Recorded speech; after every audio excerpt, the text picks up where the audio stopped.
I think it's a game, especially at home, that the Vikings should win. But the fact that Miami, has upset New England and really done it regularly to Tom Brady when he is down in Miami, that does give you some pause for concern and say, they do have a chance to knock off the Vikings.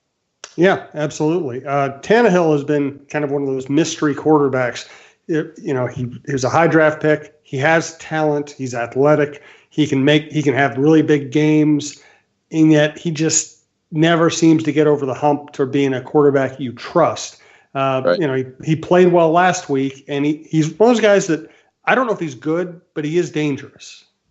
Yeah, I mean, he's not terribly productive, really. I mean, he's averaging less than 200 yards in the 8 starts he's made this year. But yet he's got a 105 quarterback rating, and it's mainly because he hasn't thrown a lot of interceptions, and his touchdown to interception ratio is 16-6. So he's kind of one of those that I think just does enough in some instances. But, frankly, I don't believe he's got the offensive weapons surrounding him that should scare a defense like the Vikings.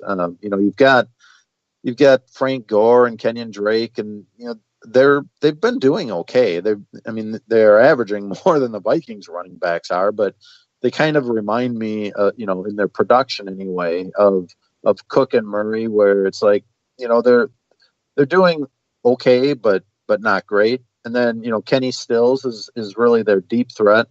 I think he's averaging about 18 yards a catch, which is really good.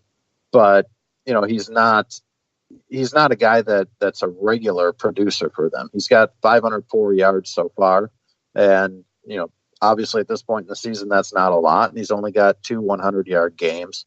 So, if you have Xavier Rhodes fully healthy, I think you just put him on Kenny Stills, make sure there's no big deep threat, or potentially with Trey Wayne's speed, if he gets back from his concussion next week, he could be the guy that's on Stills, and then let the rest of the defense concentrate on stopping guys like Kenyon Drake and Frank Gore.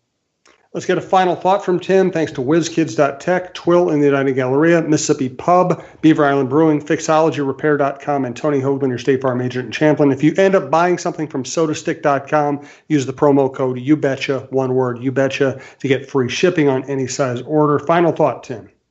Well, I'm really wishing Kevin Stefanski well, because he is truly one of the good guys in the NFL.